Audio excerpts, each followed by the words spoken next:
Yeah, my name is Paolo Fiora, and I consider myself to be a British DI because even though I was born in Italy, I've been spending 27 years living in the United Kingdom. And I would like to say a few words about my understanding of what is happening to us. My understanding is, we are learning more and more about all the extent to which they spy on us.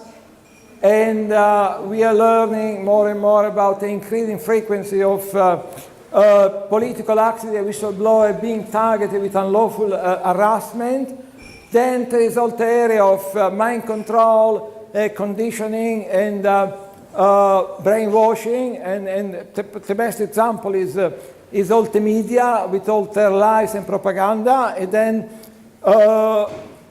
there is one interesting area which is actually mainstream. It's not like a conspiracy theory. There is, in the 50s, 60s, there was this big furore about subliminal messages being inserted in films, Hollywood films, commercial. At the time, there was actually a big debate because people wanted this thing to stop. But then after a while, all this debate, all the subjects went completely off the radar, and people stopped talking about it. But the thing is, do people think that they stop inserting subliminal messages in film and commercial? I mean, I think they actually something which did grow, and now we live in an environment which, even without going into electronic harassment or organized stalking, we live in an environment where basically, I believe, we are constantly bombarded with a huge amount of subliminal messages as standard, basically. So that's the context. And then there is us, targeted individual, victim of organized stalking, electronic harassment, and what is basically all about? What is basically all about is the fact that the conditioning, the brainwashing, the manipulation, they're trying to move it to a completely new level. So you have the subliminal message. That is a thing of the past that is going on for several decades. But what is about what they're doing to us, in essence, basically all this conditioning, all this brainwashing, all this bombarding people with messages, subliminal messages, they're trying, through what they're doing to us, to get it together to a completely new level. So that's what I believe. Another thing is, they're running all these programs. I mean, I talk about my personal experience. They're running all these programs. How this program interact with the general public. So you need to ask the question, do people know what is going on? Or if they know, what do they think is going on?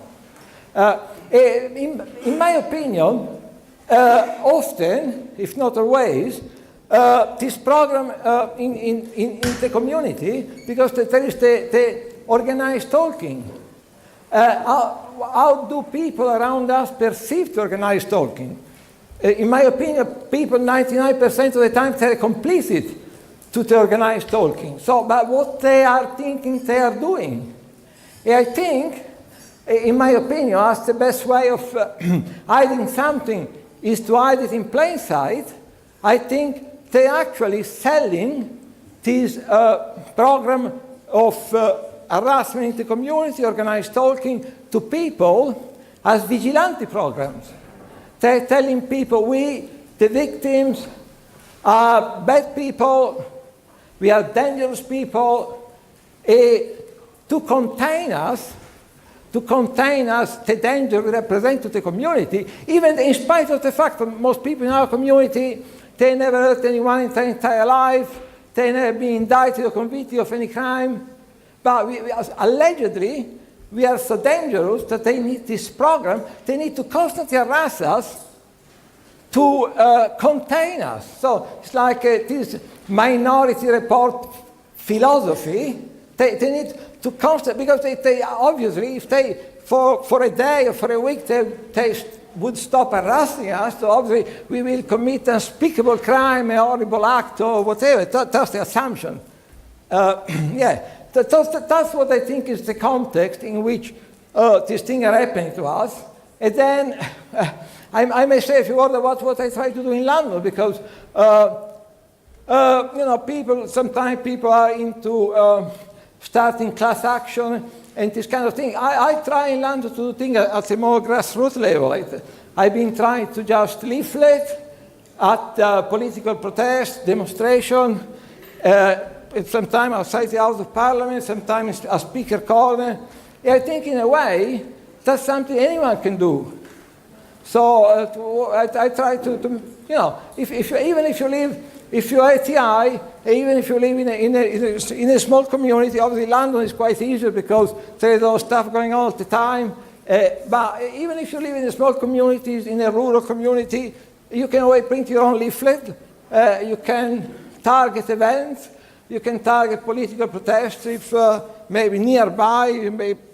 So I think in a way, if people, TI feel completely disempowered in their local community, they feel like victims, they think they're doing all this horrible stuff to them, and they don't know what to do, how to fight back.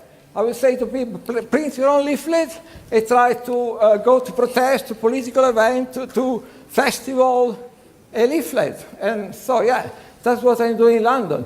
It's like kind of low profile, so it's not a class action, it's not anything super big, but it may be something that it's something that everyone can do. So in this sense, it may give people idea of things they can, the DIY things they can do themselves in their own community.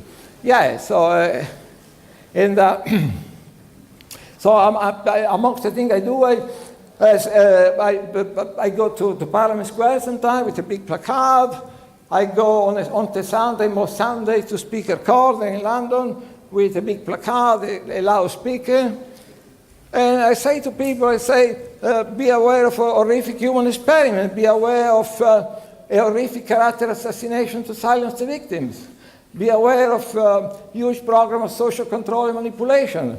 That's what I also have in my placard. So that's what I do basically in London. And I think actually they, I think actually they hate what I do in a way. In terms of my experience, what I do provide me with a modicum of protection, that from being at home and being fried with microwave all the time. So what I try to put forward is, for whatever it's worth, some idea or suggestion that is something which basically everyone may be able to do in their own life, Because I was not in Brussels last year, but I was watching I watched the video later, and it seemed that in a way, people were crying out for some suggestion, some idea, what can I do when I go back or something. So, print your own leaflet, the target political protest demonstration, and try to leave it there. And if you explain to other political activists in a way that they can understand, maybe not going too much into the details, which, that you're crazy or something, but, you may find actually a degree of sympathy, a degree of solidarity. I mean, by now I'm in touch with all the campaign in London. I made a lot of friends in the different campaigns, Stop the War, Coalition, Close Guantanamo, London Close Guantanamo campaign. So, I make quite a lot of good friends. It's not to say that they always believe what I tell them. I mean, there's always a lot of skepticism, and, that they believe me, but they don't believe me. They say, oh yes, but then they're skeptical, but, that's my personal experience, what I may suggest. I mean, now from time to time I do a vigil in Parliament Square, maybe a couple of hours, 3 hours.